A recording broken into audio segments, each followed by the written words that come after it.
So Moses could not go down there under the operation of me. He could not go there and say, me said, get my people out. He had to go there and say, I am that I am said, get my people, let my people go. You see, this man spoke about authority. So when you have authority and you know that the I in you is not based on your emotion, it's not based on your intelligence, it's not based on your own cognition, you know you're stepping out in the name and the authority of Jesus Christ. You speak, thus said the Lord God, and situation changes. Amen. Hallelujah. Glory. So immediately as the I came into play, Moses had a different understanding of who God was. Because the thing is, Moses, he knew about God.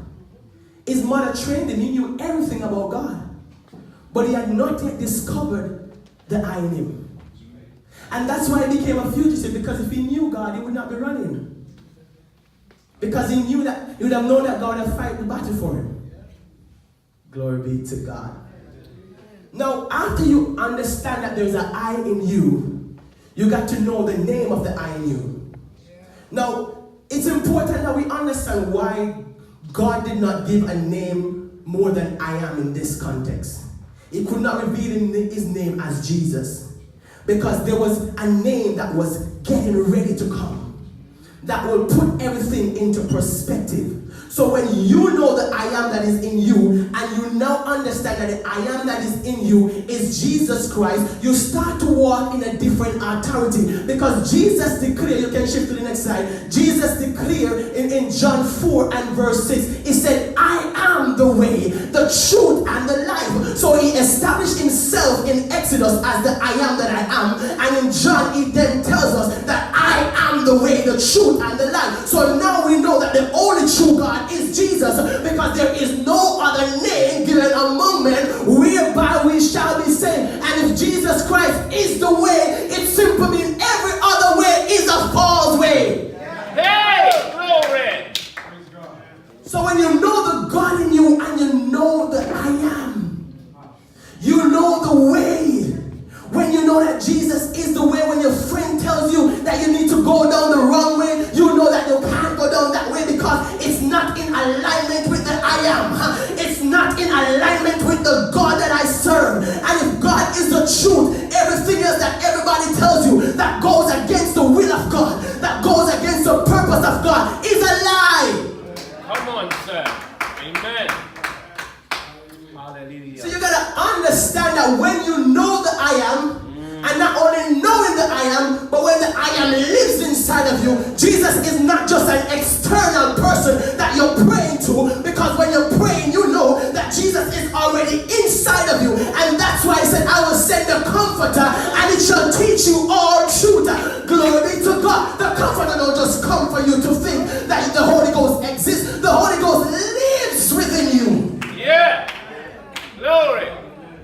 Hallelujah. So when you know the I am that I am, you know the way, you know the truth, and you know the life. Jesus. All life lives in Jesus. Amen. Outside of Jesus, you are dead. Come on now. Outside of Jesus, you don't exist. All right. Outside of Jesus, you're a fugitive like Moses, and you're up in Midian doing a purpose that you weren't called for, because you're setting for something that wasn't even yours. And so you spend 40 years of your life doing something that wasn't even in the purpose for you. Jesus, Lord. Worship you. Hallelujah. So when you know that I am that I am, you will go in the right way. You walk the right path. John 10 verse 11 said, I am the good shepherd. We're still talking about I am. Because knowing God, you have to know that I am. It said, I am the good shepherd. The good shepherd giveth his life for the sheep. Now, all of us are sheep. Yes. But you know what distinguishes a sheep from a goat? Anybody know? They look similar. What is their submission? Yes. Their ability to lead, to follow the leadership of those who are set before them. Yes. The problem is we have many people in the church, but many of us are goats. We're not sheep. We don't follow leadership.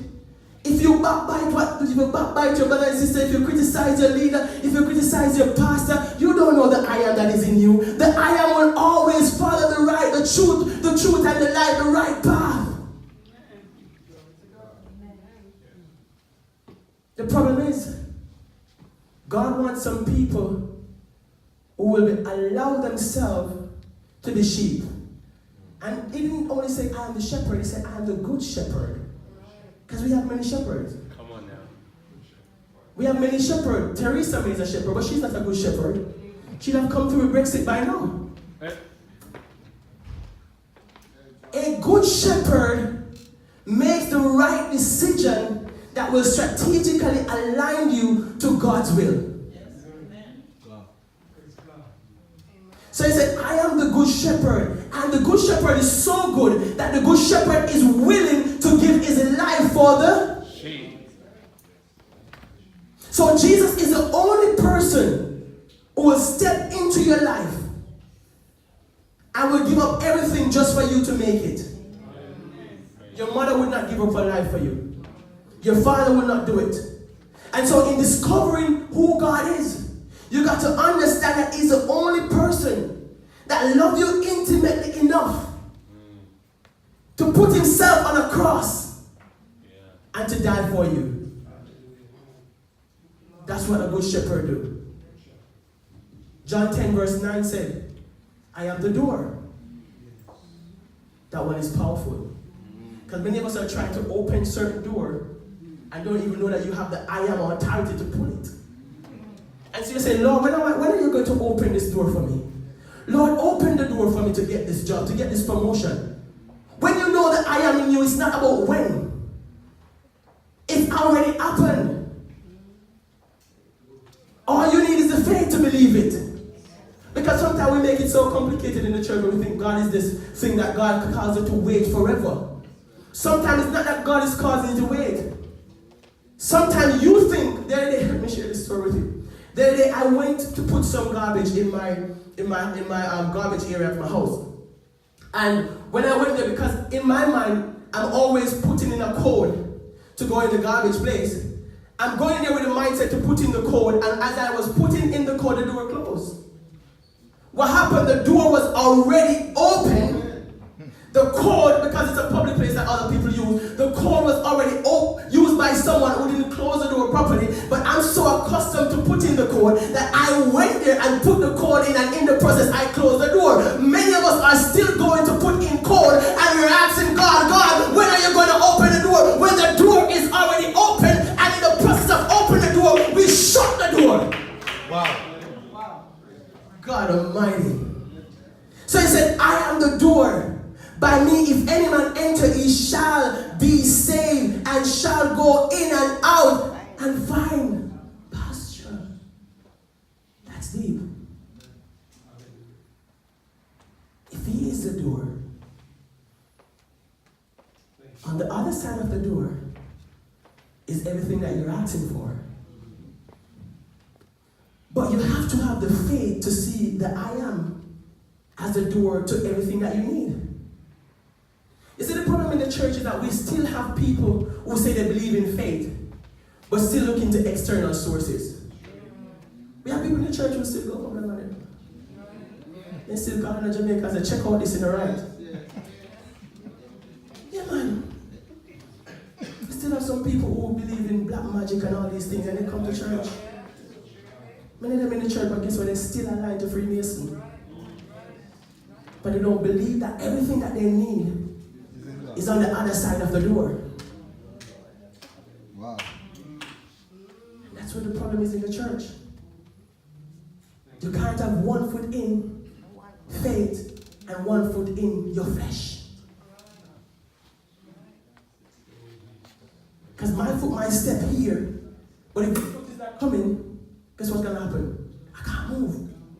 So even though I'm pushing this foot forward, they're not in unity. So that's what happens when your faith is split with your flesh. You're trying to push one side of your faith, but the next foot is still in your carnal nature. So you're still moving, like when I'm marching in the force. When they say about turn, I have to go like this. But this foot has to come to move. You have to be in unity for God to open the door. If you're going to step to the door, your entire faith must be in it. And so when you're serving God, you have to serve Him with everything. Even if your friend beside you say you're crazy, have the Job faith. We're going to move on to the next slide. How do you know that you love someone? Because we're not talking about knowing the heart of God. Anybody here, we're not talking about Bible thing now. If you like a person, because I think they said it from 13 up, so we have quite, the age of these young people can know about relationship. How do you know you love someone? Would you mind answering this one? When you met your husband, how did you know you love him? You cared about him. What was different about that care? Because you're naturally a caring person, it seems to me. I was attracted to him visually. When I spoke to him, we had things that were in common, and when we spoke, we had things that were in common as a goal that we wanted to achieve. Great. So it's not just about seeing him and he's the perfect 6 foot and he has 6-pack and he's so amazing.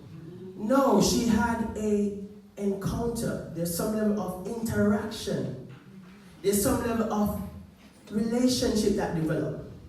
So you can't know you love God, and you won't know how much God loves you until you start to interact. Because many of us, we go and we pray. The Bible tells us about religious prayer. We pray a religious prayer and say, Lord God, let this situation change, Lord. And we get all religious because that's how we've been socialized to pray. But God didn't even have an ounce of our time. Because in that process, all was happening was that you were just speaking a lot of words. But when a real desperate cry comes from within you, say, yo, God, you know something that's needed in the situation. Yeah? God, I'm desperate need. My most sincere prayer is when God just a reason. Like I was just here just praying. I don't have to be doing what religious people do. So your relationship with God is just that deep inner connection. And I was saying to God the other day, like, God, why don't I pray like some people? Why don't I read this prayer where and to Jesus? This is good. That's good. But it doesn't mean that you have a relationship with Him. When you can feel the intimacy of your connection with God, and when you speak with God and you have that true relationship, you know that you're connected. You know that you love Him. So it's okay if you don't preach, if you don't pray loud. It's okay. If you don't run and break up the church. Just ensure that in your quiet time, you feel that connection as if you were talking to someone. Ensure that in your quiet time, just as though you're close to your friend and you can touch her, you know that you're touching God. Because that's what God really desired. It's good. Some people do that kind of, pride. It works. I'm not bashing anything. But I'm telling you that it's important that there is intimacy and there is connection. How do you know that this mic is working? I'm speaking through it to hear the audio. So it's connection. There's connection. Hallelujah.